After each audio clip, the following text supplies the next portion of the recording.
Welcome. My name is Wendy Sachs, and I'm on the board of Plant Powered Metro New York, and we're just thrilled so many people are here, and that so many of you keep coming back for the cooking shows. Plant Powered Metro New York empowers people to find better health and overcome chronic disease through a whole food, plant-based lifestyle, whole food, plant-based nutrition. Together with a wide network of grassroots leaders and educators, we raise awareness about the dramatic health benefits of a whole food diet or whole food plant-based nutrition.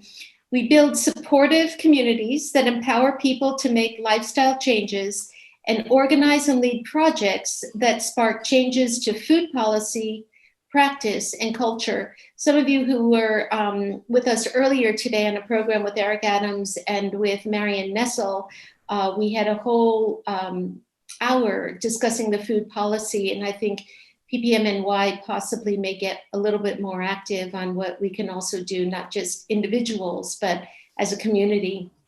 So tonight, of course, we're thrilled to present our regular cooking classes with our culinary educator, Chef Carole. The way it'll work is, as usual, we'll allow Carole to demonstrate the recipes. You should have received them in your email. And please put questions in the chat as we go along. I'll actually do my best to answer them as we go, but don't worry, because we'll have some time at the end to also ask and verify answers with Carole. And then we'll aim to finish promptly at 8:15. So tonight is a particularly special night because we're doing a holiday menu for the holiday of Hanukkah, which, as many of you know, is right around the corner. And it's a double heroic feat for our community, because this holiday celebrates symbolically oil. The story of Hanukkah is the lasting of oil that was supposed to only last one day. It lasted 8 days. So Carole really has her challenges tonight of how to make traditional Hanukkah foods with no salt, no oil, and no sugar. So, Chef Carole, what's on the menu for tonight? Hi, welcome, and welcome to all of you, and I'm glad that you're here with us the night before Hanukkah, and I'm excited to show you these traditional foods. We could talk a long time about Jewish traditional foods and how laden in fat and sugar and eggs and all that, but we're here to kind of, talk about health, right? And so the very first thing, we're going to do several different things tonight. We're going to do a mock lox, like a lox made out of carrots, which I like doing because it keeps the fish in the ocean. And then we're going to make a cream cheese, and we're going to serve that on a bagel or a cracker or whatever. And then however we're going to serve that. And then we're also making potato latkes, but we're making them baked, which are traditionally fried.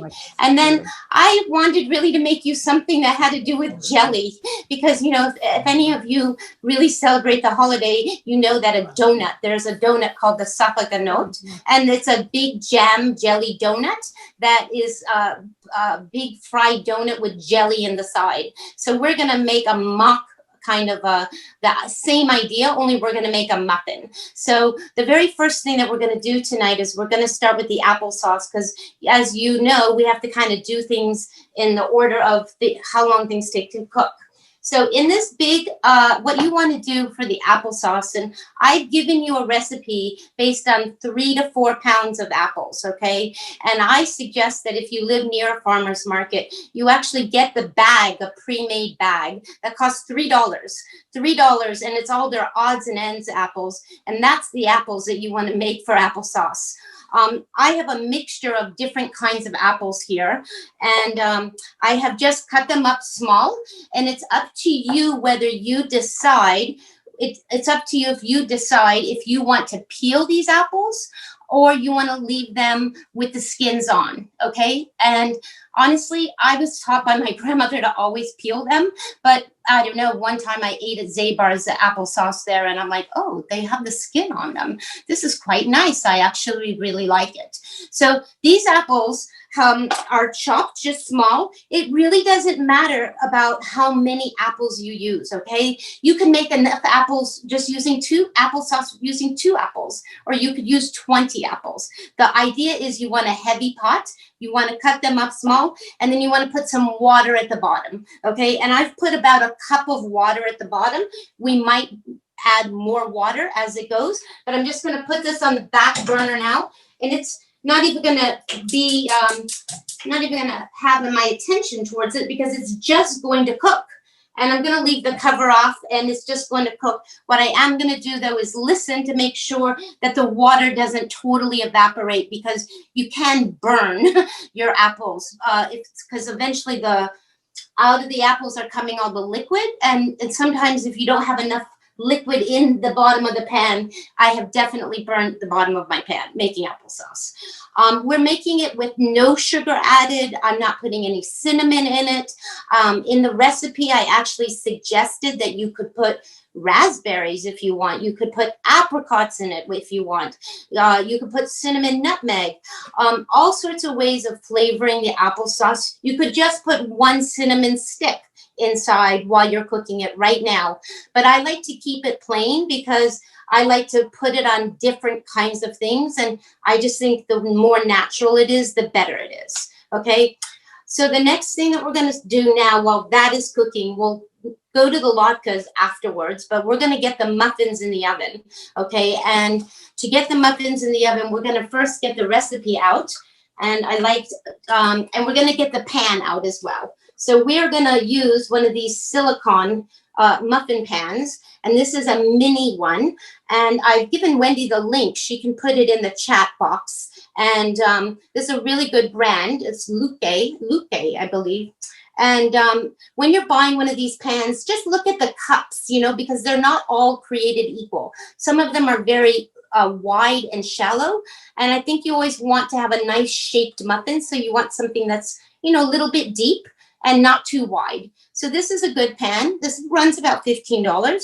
So the reason I like the silicone pan is it allows us to not have to use paper and we don't have to grease anything. Okay, so that is the pan. And we are going to start with the muffins right now. And I'm going to get this and started. So our muffins have 1.5 cups of old-fashioned oats ground. And I've already ground them, and I just took regular oats, and I use these oats, and they're just sprouted oats. They're made by 1 Degree, and these are the oats that I use here. And these are really good oats because there's no glyphosates on them. So I just take 1.5 cups of oats, and I put them in the blender, and I blend them up and grind them up. 1.5 cups of oats actually equals the same amount of 1.5 ground. Okay, so we're going to do that. And then we also are going to have other things in this. And let me get this moved closer to me here. And we have, so we're going to mix all of our dry ingredients. I took this recipe actually from Forks Over Knives, and I adapted it. And they call it a jelly hole. They call it a jelly hole. And what they do is they actually make the muffins and then they pipe the jelly inside. And I thought, you know what, that's just too much work. And I also changed it up just a little bit. So I wanted to add a different dimension to the oats. Their recipe uses regular all-purpose flour, and I just think using an oat flour is nice because then you're addressing anyone that has gluten-free issues. And then I'm also, I ground up some ground oats and oats of Groats. They're called Groats. I'm calling them oats, but they're Groats. And I want to show you what Groats are. Groats are, this is the brand that I use here. And Groats are actually the whole germ. It's actually the whole kernel. And they look like, just a second. I'm just going to show you what they look like. I love making things out of this. It's the oatmeal you can make. I make my pancakes with this. It is so much nuttier and grainier that I really encourage you. And again, if you don't have these oat groats to make this recipe, then just add more of the oat flour, okay? But this kind of, because it's so delicious, it actually gives it a little bit of a different dimension, a little more density, and that I super like. So we need a 1/4 cup. I ground a bunch of it, so I'm just gonna get a 1/4 cup, okay? And I'm gonna just get a 1/4, and we're gonna put that in there, okay? And then we're going to also need 4 teaspoons of baking powder, and I'm going to put that there. And then we're going to need 1 teaspoon of cinnamon, okay, and that's there. And we need 1/3 cup of almond meal, okay. And oh, I saw my flame looked like it was flickering and out of the corner of my eye, and I thought there was fire for a moment. And then we also need 1 tablespoon of ground flaxseed. And it's up to you. It can go, the flaxseed can go in with the liquid, or it can actually go in with the dry ingredients. It actually doesn't really matter. So these are all my dry ingredients. And I'll just read to make sure that we did all of them. We did our oats, and we did our groats, and our almond flour, and our powder, and our cinnamon, and our flaxseed. Now, what we need to do is we need to get our wet ingredients. And I'm just going to get a bowl for the wet ingredients. And I'm going to get the milk out of the fridge. And I use, you can use any kind of plant-based milk. This is actually soy milk that I like. And we need to have 1.5 cups of plant-based milk. And we're going to put, I'm going to measure that, 1.5 cups. Okay. And often I do this first, to tell you the truth. I often do this first because we're going to add vinegar to the milk, and that vinegar is going to make this almost exactly like buttermilk. It's going to sour it, and it's going to give it a really nice flavor, okay? So we're going to put a tablespoon of vinegar, and let me just get that here. And I just have a big jar, and I always shake it because it's got sediments that are at the bottom. And we're going to put, and the minute that I put this we need 2 tablespoons, actually. It's a lot, actually. 2 tablespoons. I make this recipe so many times now, a half a recipe, that I had it in my mind. So we're going to put that, 2 tablespoons. And then we need 2 teaspoons of vanilla extract. So we're going to get that. And find my right spoons here. Oops. Oh, some things get all tangled up in my little cup here, and I can't see far away. Bring those right out here. Oh, where is the teaspoon gone? Well, it doesn't matter. You don't have a teaspoon, use a 1/2 teaspoon. So we need 1/2, and we need 1 full teaspoon, right? No, 2. Okay, we need 4 of these because I only have a 1/2. For some reason, my 1 teaspoon is locked away. Okay, so that's that. And then we also need 1/3 cup of date paste, okay? Now, if you don't have date paste and you don't mind using the maple syrup, then use the maple syrup. But this is a replacement. And I have made this recipe several times, and I've noticed that you can even cut back on the date paste and use a 1/4 cup. But I did write the recipe up as 1/3 of a cup. Okay, so we're going to measure out 1/3 of a cup, and this is a 1/4. Let me just get that in front of me here. And date paste is made just from whole dates. And oops, see, this is why I like to have plastic. This exact reason. You see how I like this because now I can just scoop that off and I can rinse that off easily. Date paste is just dates in a bowl, and you soak them. Put the dates in a bowl. Put water on top of them. Let them soak. Get them soft, and then you puree them. Okay. There's plenty of recipes on the internet. It's not any kind of rocket science. Everybody's date paste probably varies a little bit because, you put different amounts of water. I usually do about 1 cup of dates to 1/2 cup of water. That's pretty much the ratio that I usually follow. So we're putting this dates paste in here like that. And I can hear my boiling of my apples. I'm going to get this out of here. Don't like this mess here sometimes. And I'm going to get my very favorite whisk, which is right here now in front of me. And we're just going to get this wet ingredients all blended in. And if you could, I can't explain to show, you can't see this, but that soy milk has really gotten curdled. And that curdling is coming from the vinegar. And that's what's making it, the flavor is going to be delicious just from that. When I used to, drink regular buttermilk, it's so yummy. This is how you make pancakes like this too, with the vinegar and the butter and make that milk sour. Okay, so that is all mixed up, okay? And this is our spatula. Let me get the dry ingredients. I like to get all that mixed up, okay? So we're just getting that all going in there. And then this is going to get put in here like this, okay? Oh, the wet goes into the dry. Pretty fast, actually, honestly. Takes longer because I'm talking to you, but honestly, it's a very fast process. And you don't want to over mix this, okay? You want to get it mixed, and then you want to almost let it sit for just a very few minutes. And just get the flour worked in, okay? And that's done.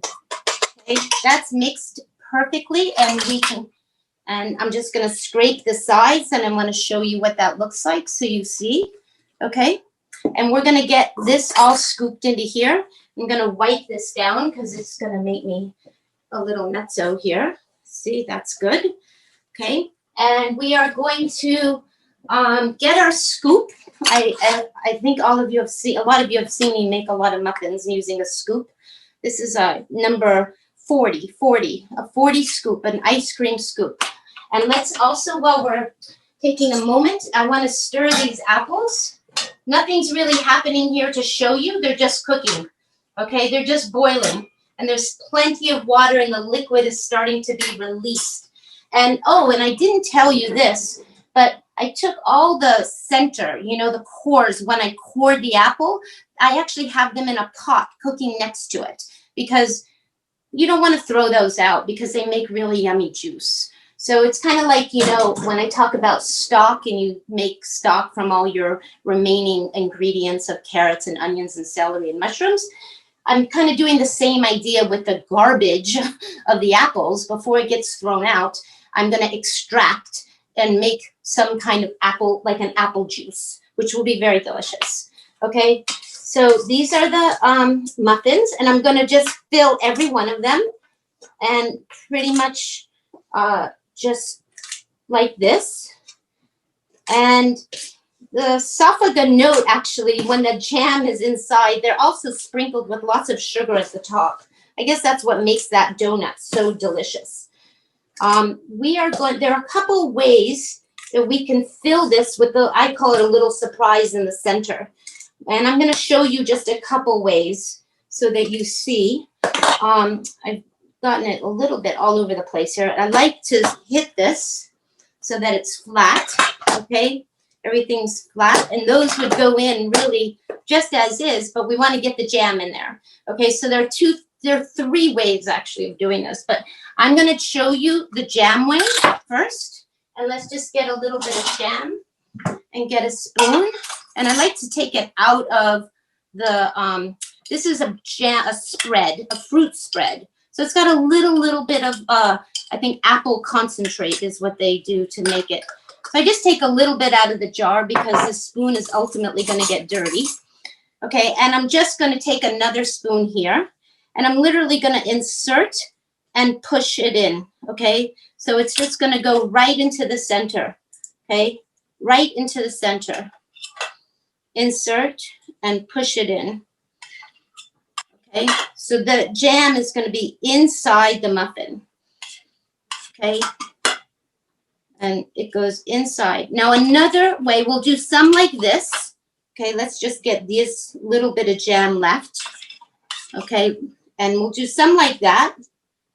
And that's the true donut, right, with the jam inside. And we have a few left, and we also have more filling. And let's just get, I have some frozen raspberries. And you can just take your frozen raspberries. Sometimes they're more like crumbs, but because of the way they are. And you just put the one inside, and you just push it inside. This one still has a stem, incredible. And I try to look for the big ones, you know, because there's a lot of jam, and I want nobody to feel gypped with their like little raspberry. Okay, so that's your raspberry. And then I actually take the time to go back and top these off. I mean, you could cook them just the way they are, and they would rise beautifully, but I kind of like hiding the jam in the raspberry because I actually like it to be like a surprise inside, okay? Again, you don't have to cover them. I'm just taking a little bit of batter here and just covering the tops, okay? But you don't have to. I have definitely made these where I didn't even cover the top. And then the jam is just showing up, okay? And that's fine. But I kind of like when people bite into it and say, oh, wow, what is that?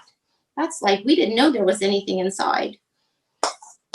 So this recipe makes about a pan and a half. This is 11 cups, and later I'll finish the rest of this batter. But we'll get these ones in the oven now, and they take about 25 minutes. And we've got a lot of other things to get done. So I'm just going to put this on the side, and we'll finish those later.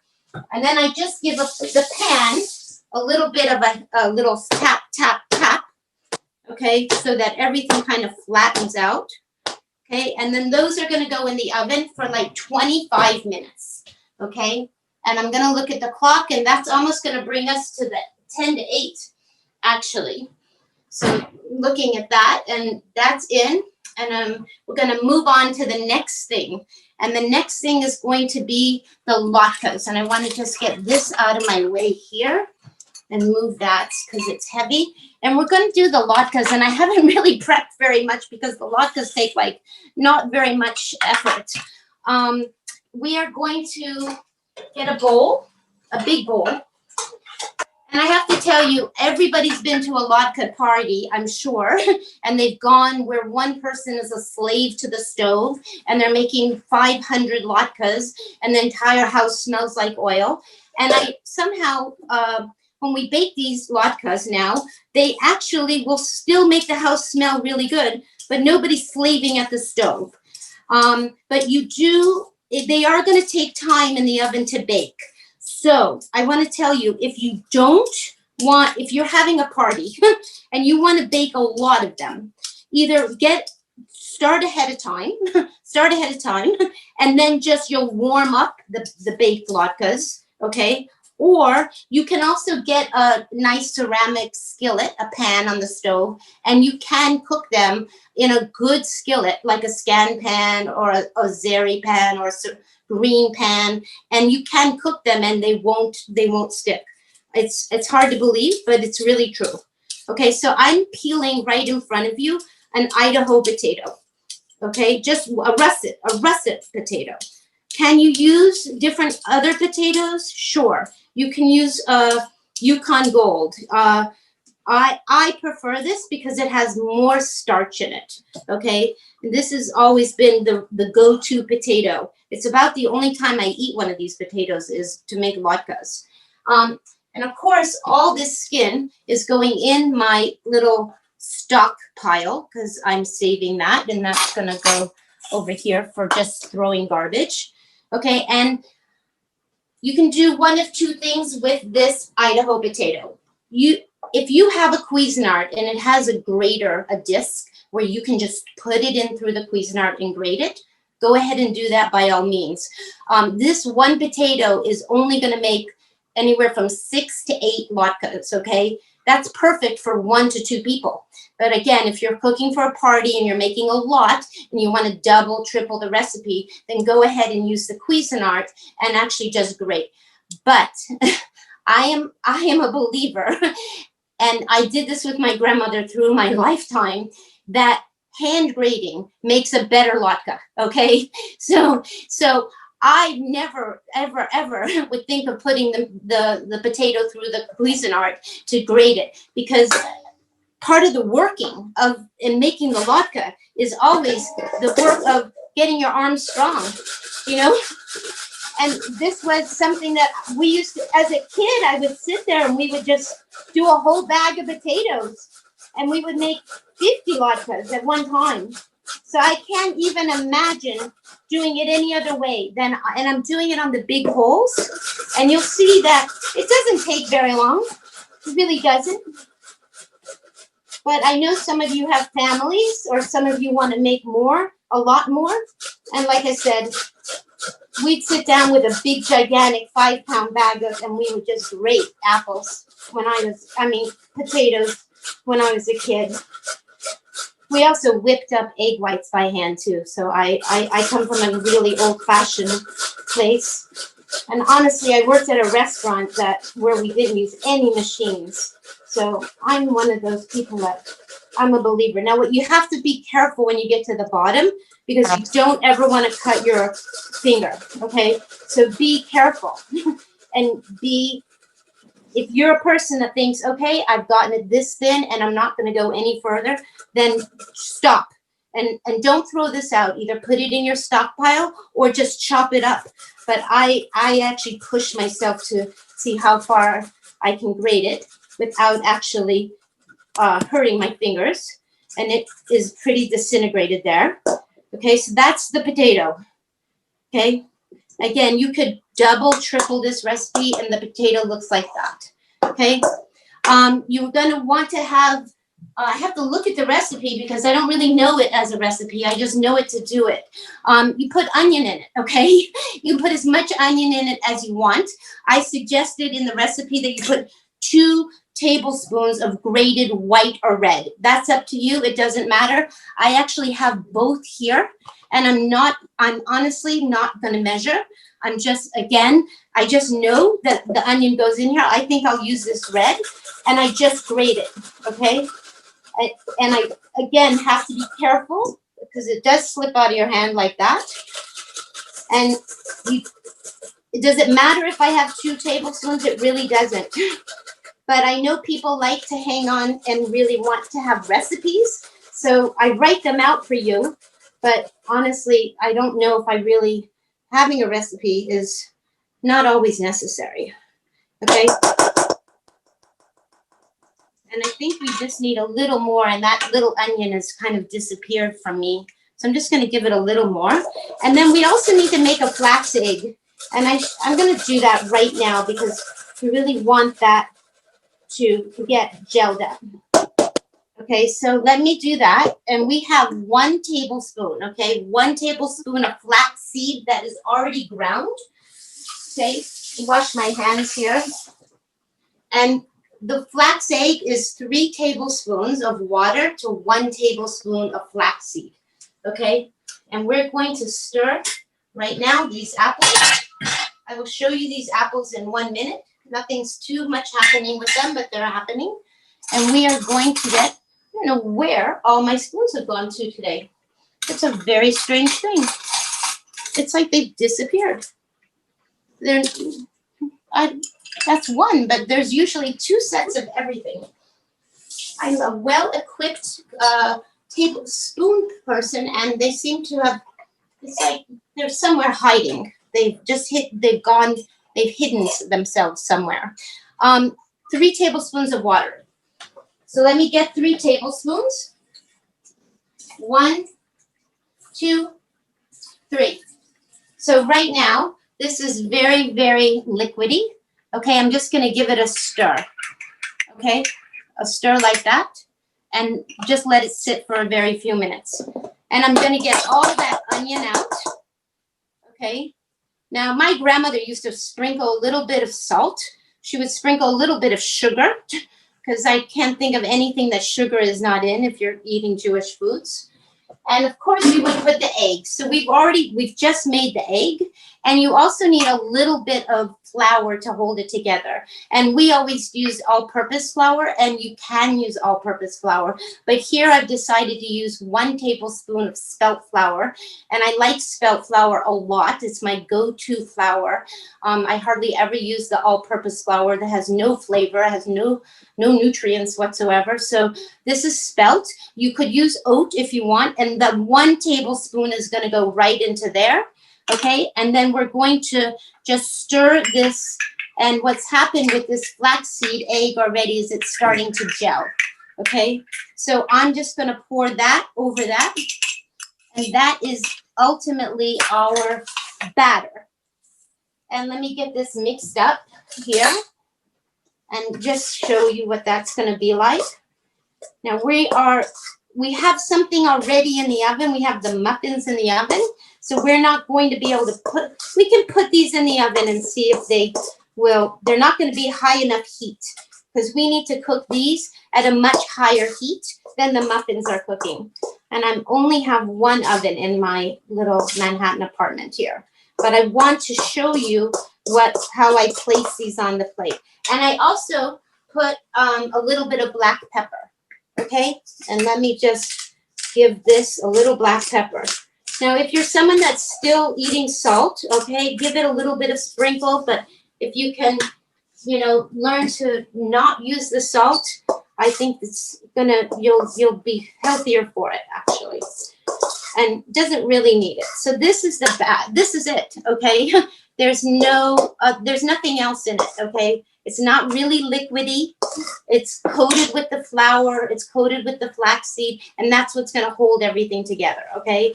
And then what we'll do is we'll get a sheet pan, okay? And I already baked some earlier, so I'm going to just reuse this. Okay, this is a piece of parchment paper, and if you had a silk pat mat, you could do that. Okay, and then I just take these, and with my hand, okay, I just start to lay them out, and I literally just put them out like this. That's all I do. Now, what will be very important, and I don't know if you're going to be able to see this tonight, is when you put these and cook them in the oven, they really need to get crispy on the bottom. Because if you try to flip, nothing is oiled here, okay? This is just parchment paper. So when they start to get crispy at the bottom, you can get a spatula underneath them and just flip them over. But if you try to do that too soon ahead of time, it's going to just get stuck and you're going to get frustrated and say, darn, I don't know what's happened, but they're not coming off. But if you wait a good 25 minutes, they will flip over just fine, okay? But it's patience, okay? And I'm just saying that it's worth waiting for, okay? And this is how these latkes are made. As you can see, I have a little bit more. If I were to get a pan, I'll just show you, on a good pan on the stove. We're going to put these aside I'll get them in the oven, but they're not going to cook as fast as they should because it's on a 350 degree, but I'll put them in. I'll just go ahead and put them in. It will be fine. So let me do that. Just 1 second. And we are going to get these in the oven. Our muffins are looking good. They're cooking. They still have a good another 15 minutes. And this pan is getting hot. And I'll just show you what this pancake is going. This is going to be a very big pancake, actually. So let's just get this in. I'm just going to show you that it's going to let that cook for a second. Not so hot, but that's that. We are going to move on now to the lox and the cream cheese. And let me show you what's happening with the applesauce before we go on to the next thing. And this is a good time. Once I show this, let's just look at this. Just show you that that's cooking away. Okay, and I'd like to just put it down for a moment here. Just 1 second. Give it a little stir. And what I do periodically, the apples, let me just get this. I take the back of the spoon and I start to smash them, okay? I kind of get them going.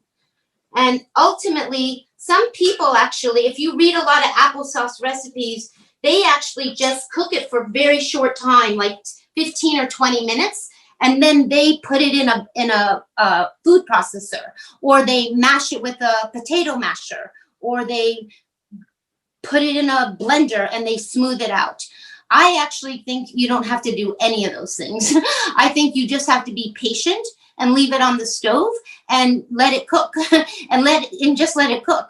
And you do have to occasionally add a little water to it, but eventually the apples start to break down. You smash them with the back of your thing, and you end up with a huge amount of applesauce. You'll see, and it's I don't think it's necessary to put it in and transfer it into any kind of blender. I don't see the purpose or reason for doing that at all.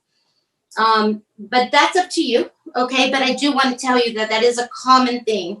And if you're one of the people that have an Instapot, you absolutely can, I'm going to address this right now. You can make your applesauce in the Instapot. Absolutely, okay? Wendy, are there any questions at this very given second while we are kind of in the middle of going yes, from I'm so glad you asked, and because there's a lot of them, you can answer probably most of them fairly quickly, but you already got the first one, which is, can you make the apples in the Instant Pot? So the answer is yes. Why do you use both oat groats and oats? I told you at the beginning that you don't have to, but I like to add the oat groats because it adds a different dimension. It's very strong oat flavor. It's because it's the whole germ, the whole kernel. So like I make my pancakes with oat groats, and if you tasted them, you'd be like, wow, that is like a hit of oats. So it's just adding another layer, another flavor dimension to the muffin. Again, you don't have to. You could just use more oat flour. Excellent. Carole, what brand of soy milk do you use? I use, you know what? I'll show you actually. I use this brand, Unsweetened, this one, silk milk. I just recently started liking it actually. I'm really an oat milk person, but for some reason I noticed soy is very good in tea. And so I've been using that. Beautiful. But I rotate through everything. Honestly, I go around from eating oat to almond to soy. I just kind of bounce around. I'm not married to one over another. Great. Do you keep your vanilla in the fridge or on the counter? I keep it with my spices away from the stove. Great. So I never put it in the fridge. I don't see any reason to put it in the fridge. Beautiful. And you're using the flax as nutrition or as a binder? A bind in the muffins or yes. In the both? In both. Yes, in the potato latkes, it's definitely a binder. Definitely a binder. Beautiful. And with the latkes, white, I know you use, traditionally people use white flour. Yes. Can you make them with sweet potatoes? You absolutely can make them with sweet potatoes. You can add parsnips. You can add, I love adding parsnips to that mixture. You can add whatever you want. You could add chives. Parsnips are delicious, and sweet potato pancakes are delicious. It's the same method. And I would just peel a parsnip and grate it and put it right into that batch. But if you were to do it into this recipe to add some, I would probably add another flaxseed egg because you're putting in more, vegetable. So you need to add more egg. Excellent. And in this particular recipe that you made, are the almond flour and almond meal interchangeable? I know they're two different things, but in this recipe, can you use almond flour instead of almond meal? Yeah, I used almond flour, and I like the kind that's blanched so that it doesn't, so it's it's finely ground. So I like that for the baking the best, and it doesn't have brown and white specks because they blanch the almond. They take the skin off the almond first, and then they grind it fine. Great. And then Judy, either one of us can answer this question, but oat groats are not kasha. Oat groats, so everybody knows, are the whole oat before it gets cut for oatmeal or flattened for oatmeal. Correct. So it's the whole oat is an oat groat, and Bob's Mill, Red Mill does make them, and kasha is a whole different thing. It's buckwheat. Kasha is totally different, and this is whole food in its purest. It's before we get to steel cut oats.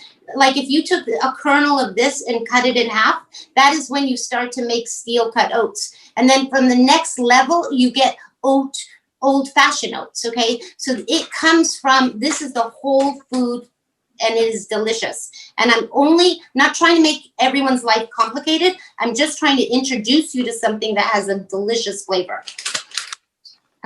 Excellent. Okay, so let me just look at this quickly, and then we are going to move on, and I'll continue to answer questions in the chat.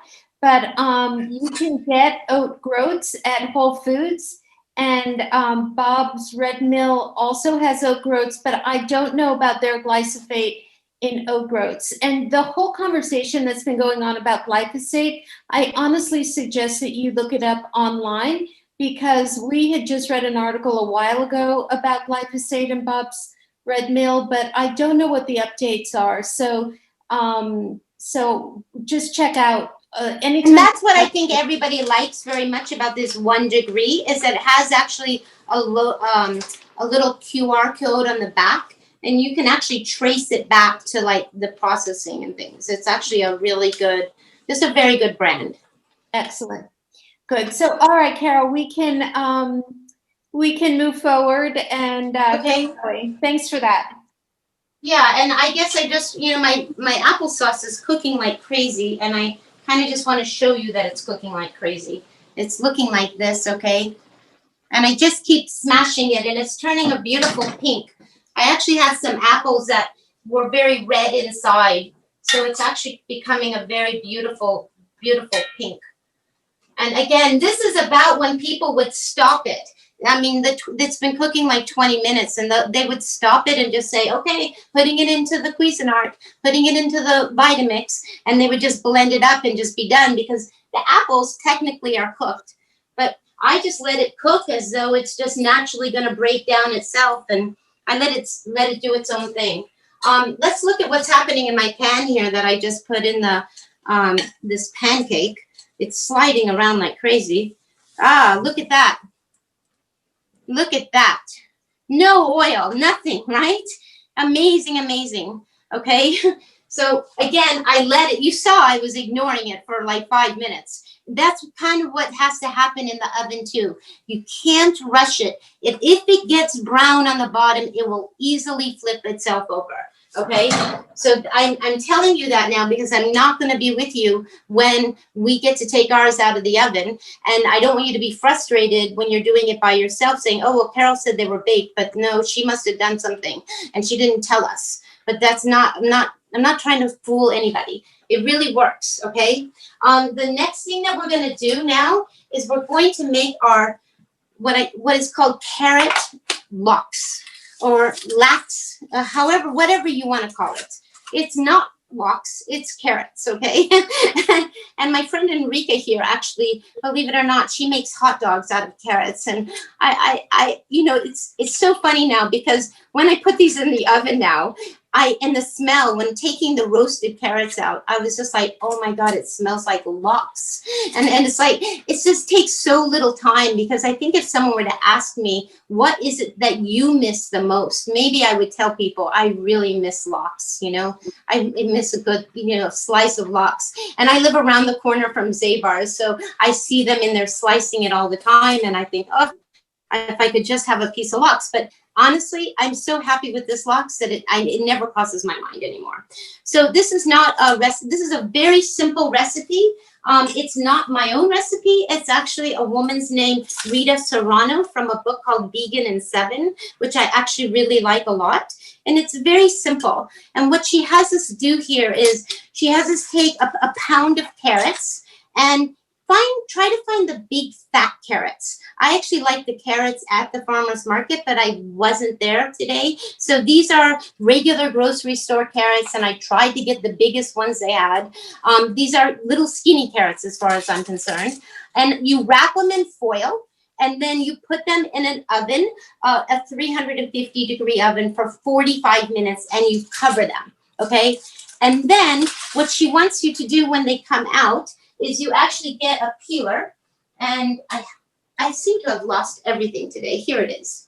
You get a peeler, and you're going to actually take that first layer off. Now that this skin is definitely going in my stockpile. Why is it going in my stockpile? Because it is roasted and going to give my stock the most delicious flavor. Okay, so you just want to get these peeled.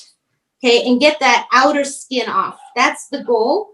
Okay, I just want to show you, and I don't want to burn my potato pancake here, my latke. It's almost done. It's happening. Okay, and you want to just get these all peeled, okay? And that first, you're just taking off that very first layer, okay? And I'm not gonna do all of them because, well, we have a few minutes we have to make still our cream cheese. So I'm gonna do some of these. So what you would do is you would take all your carrots and you would get them peeled, okay? It's when you're doing kitchen prep, you do everything all at one time. Think about like Ford made his car. You put all the wheels on and then you put all the tires, the next thing on. It's always the same. So peel everything. Then start to make your strips of lox, okay? And I'm just going to take the peeler and I'm going to slowly rotate this and I'm just going to peel and make thin strips, okay? That's all I'm doing, okay? I'm rotating the carrot and I'm making thin strips. These are our pieces of lox, okay? I just want to show those to you so you see what they look like, okay? I'm going to put those in a bowl. I usually put them in a glass. I like to put them in a little glass pan that has a tight fitting lid. You'll see the pan, but I will just show you. So you're going to do that to all your carrots, okay? Just peel, and I'm slowly rotating the carrot, okay? And we're just getting nice pieces that are going to resemble the lox, okay? And that's what you're going to do. And anything that you're going to peel this all the way down, okay? And obviously you're not ever going to throw this part out of the carrot that you're not going to use. You're going to end up with something that looks like that. I try to actually do the bottom and make short pieces. It's okay to have short pieces of lox.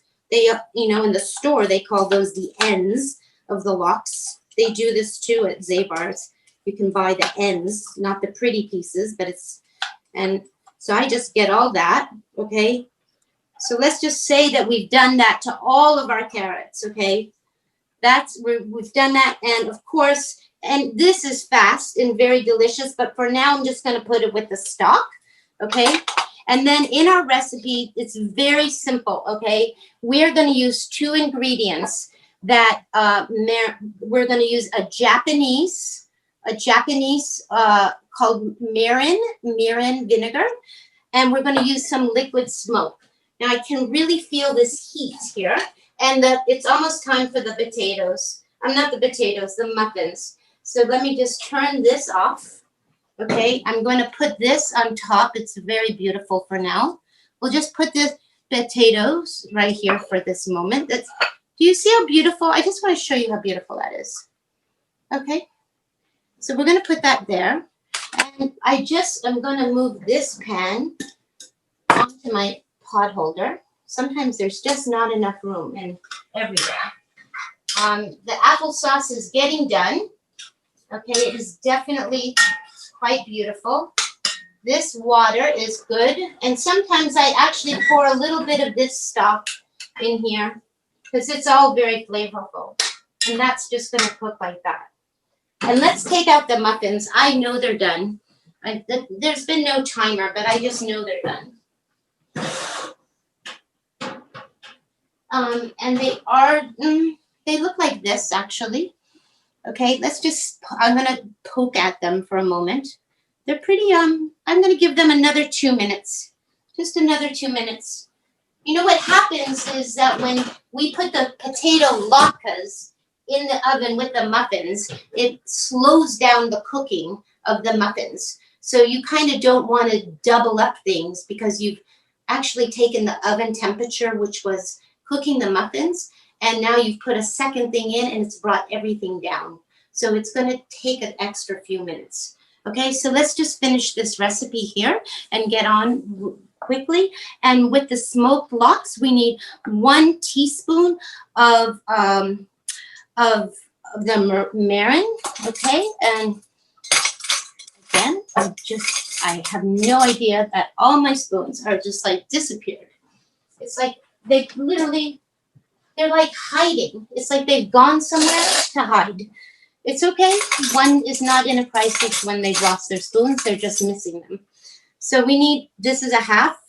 So we're going to do 1 and 1. Okay. 1 teaspoon. And then we're going to do, we're going to have, oh, actually we need 2. Technically, we need 2 tablespoons and 1 teaspoon of this. Okay, so let's just back up here. I see 1 teaspoon of the smoked, and this is the smoked liquid smoke. And so when you've made a mistake, you have to identify it, and you can nip it in the bud very quickly, because we need 2 tablespoons of marin. Okay, so we did 1 teaspoon. So we now need 2 more teaspoons. We need 2 more teaspoons. Just let me do this here, just so and 1 tablespoon. 1, 2, 3. And of course, I'm doing the recipe, the full recipe, but we need to do all the carrots eventually. Okay, but you're getting the idea of what needs to happen. Okay, so this gets mixed up like this, and it gets marinated for 2 to 3 days. Her recipe calls for a little bit of salt. If you want to use a little bit of salt, go ahead. But honestly, it doesn't need it. And this just needs to sit for 2 days, and it will be delicious. Okay, so later on, I will finish peeling all the carrots and put them in there. And I have actually some lox that's already pre-made. But let's get to our cream cheese. And we will get our muffins out, and then we will get everything plated and be on our way here. So going to show you the applesauce. Here's the applesauce, which is almost done. Okay, and that's cooking. And we're going to get the muffins out, and I'm going to get those out and put them right here.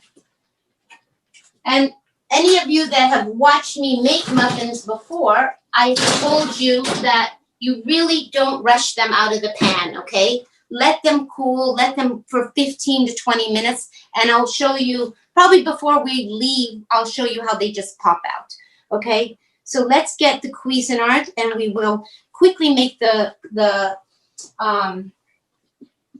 cream cheese, okay?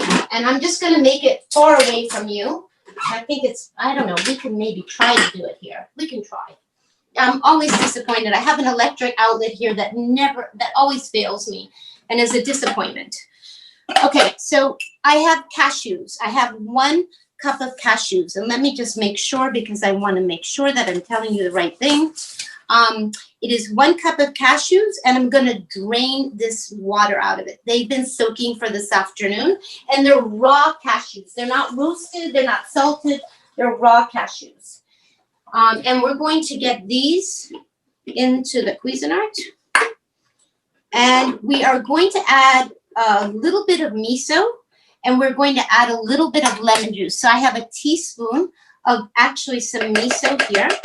1 teaspoon. Oops, 1 nut just disappeared.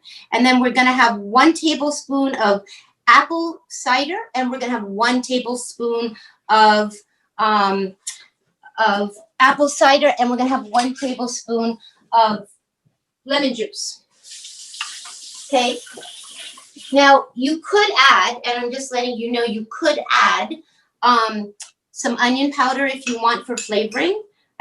I just didn't put any onion powder or garlic powder in because I'm not trying to make the cream cheese taste strong and fancy, because the lox is going to be fancy, and I'm going to put onions and tomatoes and capers, and so I kind of try to keep it on the plain side. Okay, we're going to put 1 tablespoon of apple cider, And then we're going to puree this, and we might need to add a little liquid. Now, someone's going to ask that they're allergic to nuts and they want to eat cream cheese. So if you want to have cream cheese, you could actually do this with tofu, the exact same method with extra firm tofu, okay? And you would just put the tofu and you do the exact same things, the vinegar, the lemon juice. You could add the onion if you want, but it is very rich and tasty. And the way that I feel about holidays is you're not eating like this all the time. It's a treat, okay? It's a treat.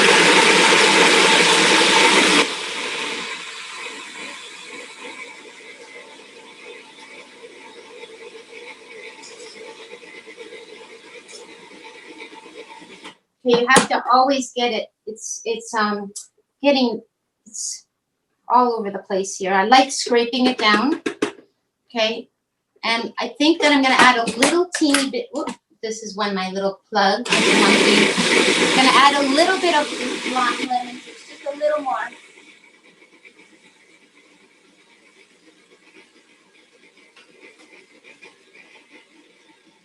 Again, you could put chives in this. It would be delicious to put chives. Okay. And I'm just going to take, this is what it's looking like. So you see, okay. And I'm going to taste it. It's always heavy. Now, of course, it tastes delicious. It's rich. It's cashews. I mean, you can't go wrong here. That's the thing. You really can't go wrong. And I want to put a little more lemon juice. I like it a little bit more lemony.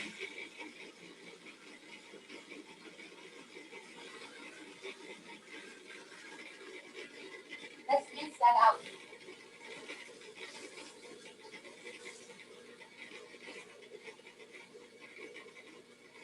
The longer you puree it, the better. You could do this in a NutriBullet. You could do it in a Vitamix.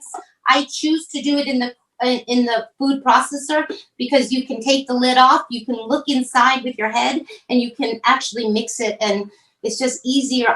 That's how I pick the tools. You know, I could easily, if all I owned was a NutriBullet, I would definitely try to make this in the NutriBullet. But I like the Cuisinart for this because I can take the lid off. I can properly scrape it. Just like when I make the date paste, I try not to make it in the NutriBullet because NutriBullet is got the lid and you have to undo it and then taste it. This allows you to go right in there. Okay, so this is very good. It's good. I like it a lot.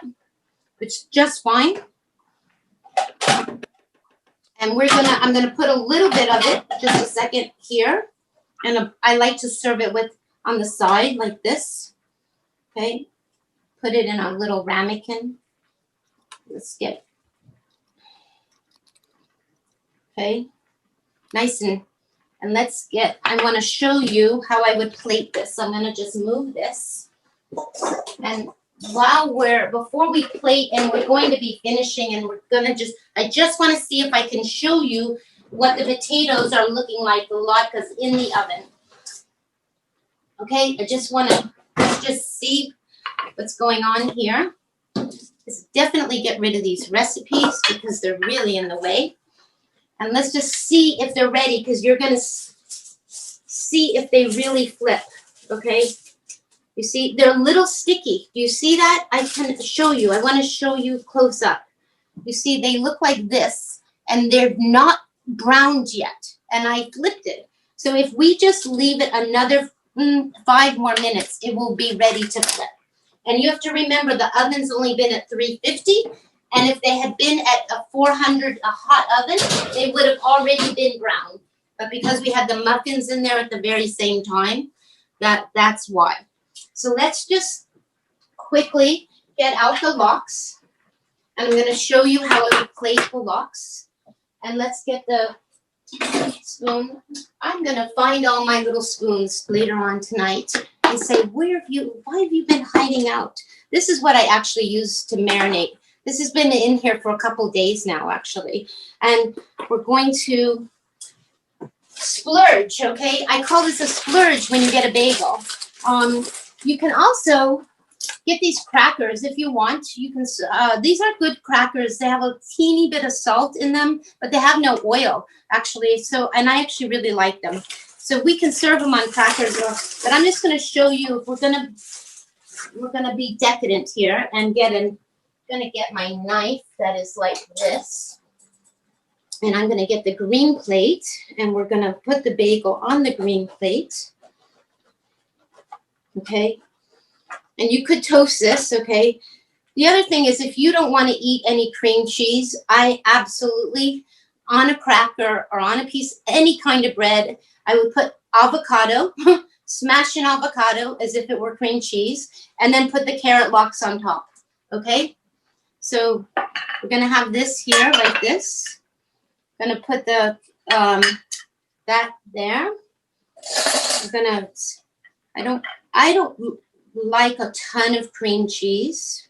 Okay, I'm not a person that is, when I go, and if I used to order a bagel, I would say, just put the thinnest cream cheese layer, because they put it like an inch, and it's just like, are you eating just the filling, or what are you eating? And I like to actually, I'll show you a couple different things. The peel things, just, I had it just 1 second ago, and I know it's close by. Just a moment. Okay, we have this. I'm just gonna, I like to, the same way that we did our lox, I like to put a little cucumber. You can put that on the side just for decoration. I like that on the side. You could put it right on it. It's up to you. I just like filling the plate. If we had beets, I would even put some beets as well. But this goes on the side like that. Okay. And then of course, we have to put our lox on. And it's up to you how you want to put it on. You could layer it on or put it on in a pretty way. I kind of like to just like fold the pieces and put it on and do it. Don't put too much. Okay. Put this. And I also like to put a little bit of tomato, right? Tomato. We have to slice up a tomato. And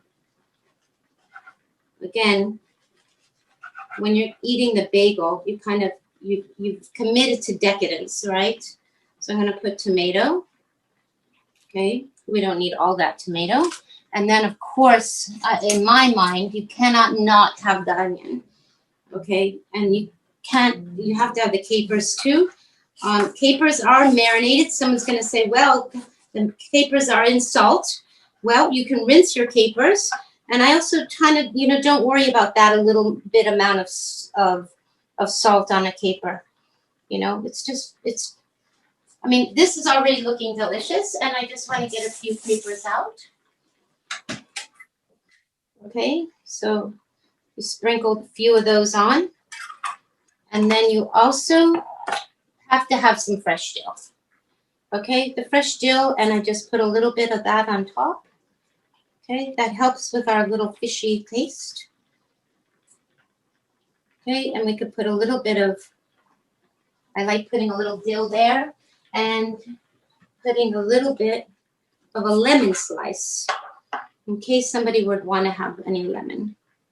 Okay, so let's get this out of here. Let's get this out of here. We have the applesauce. See, this is starting to burn at the bottom. And it's because I've been ignoring it. But let's just show everyone what the applesauce looks like at the moment. I'm going to turn this off. This is the applesauce. Okay, can you see? It's very, it needs to just probably cook for a very few more minutes, but it's practically done. So I'm going to show you what this looks like. And I'm going to start cleaning up here so that we have a good presentation. Okay, so let's just get all this out of here. One has to move these things away. Okay, so, and I always like to clean the counter. Just a second. Let's get this counter clean. So we have our very, very beautiful, beautiful lox. We have our, I wanted to show you the crackers, but you just can see what they look like. You can easily decorate those, but they're just thin crackers. So I just wanted to give you an option in case you're not wanting to eat any bread. So that the crackers are a possibility. We have our latkes, and I actually have some applesauce that has been cooling in this jar, and we're just going to give it a big dollop, and I can never have enough applesauce as far as I'm concerned. Every latke should have like as much applesauce as possible. Okay, so that's the applesauce. The next other things that need to be presented are the muffins. And let's see if our muffins are actually ready to take out. We actually have muffins that are here that are already made. And they're here under a little cloth. And I actually bit one open earlier so I could show you what that looks like. But let's take our muffins out. And here are our muffins. They're still very hot. They actually still really need to cool. They're very, very hot, but let me just show you. We don't know what this one is, if it has jam or a raspberry. We're not sure, but it has jam. You see? It's very hot, okay? So it's not something that I would eat this very, very, very second, but when it cools off, it will be delicious. But I do want you to see that these just pop out, okay? But you do have to be patient, and it's a little hot. So I'm going to put them back there. So we have all of our things, and we're done. Excellent. You are getting such beautiful comments. My mouth is watering. Can't wait to make this. Looks amazing. Bravo, Carole. Always amazing. Thank you. Happy holidays to all. Yum, a feast. It all looks so delicious. So it really, really, really looks delicious. Can you just plate by plate hold it to the camera one more time? Sure. And like I said, you can fill this plate with as many little odds and ends. You could have your pickle on the side. I like the cucumber. And this is the cream cheese and the lox and the tomato, onion, capers, the typical, the way you would eat on a decadent Sunday morning or a holiday. This is not something that I would eat all the time, but it is something that you want to have it as a treat, okay? And then we have the latkes, and I just was looking down because the heat, if you only knew, I stand next to the stove, and the heat travels up the side of my body, and I thought, oh, wow, it's hot. So this is the applesauce and the latkes, and then I don't know, one of these muffins has just a regular, here's a raspberry. See, here's the raspberry, but I think the jam is much, much nicer, and it's more resembles what we're trying to mimic of the jelly donut.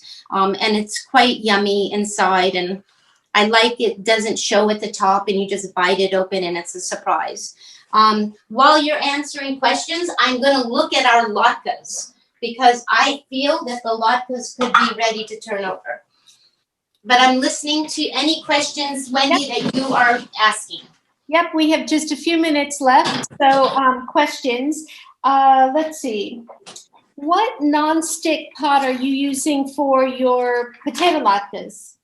Well, I want to tell you that I could show off to you, but I'm using a fantastic brand new pan that I read about, and I surveyed and it's called Ozeri, Ozeri.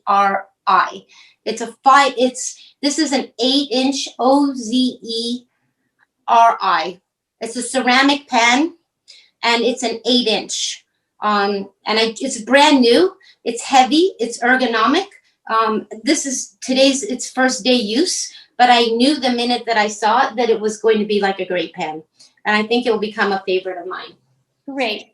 In terms of the miso that you use for the cream cheese, does it matter which miso you use? I know the white will keep the white color, but does it matter? You know what? Because miso, when you buy it, comes in such a large container. I only have one kind. I have chickpea kind, and I use it for everything, whether I'm making my tuna salad or my cream cheese. It doesn't matter. Great. And then on the smoked, we got a lot of comments about the liquid smoke. And so some of you who are reading along, as far as we know right now, with the people who really study in the whole food plant-based community, the gold standard is actually Alan Goldhammer, but the liquid smoke is considered safe. So there was a lot of this online. But Enrica asked, would you ever use smoked paprika instead of liquid smoke? Yes, and that's in the recipe actually. That is a alternative choice in the recipe. It's either or actually. So that's a good question. I'm pretty sure I got all the questions. Oh, wait, one more.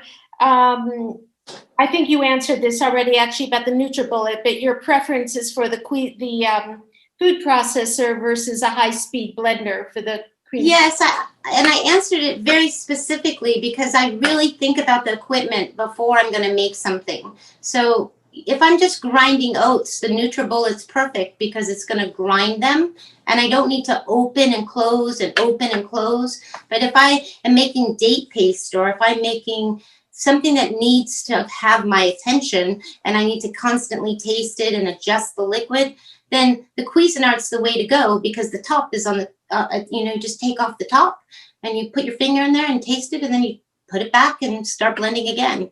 And it also has a wider, the S blade allows it, it's wider. Excellent. Well, I can't even tell you how many comments are coming in about how delicious, and I know my mouth is utterly watering. It's really fantastic how you and a recipe creators are really recreating a healthy version of the Hanukkah meal. There is one comment I just want to refer to, that there was a lot of fear on the chat about pesticides and things along those lines. With the skin of the apples? Hold on 1 second, Carol.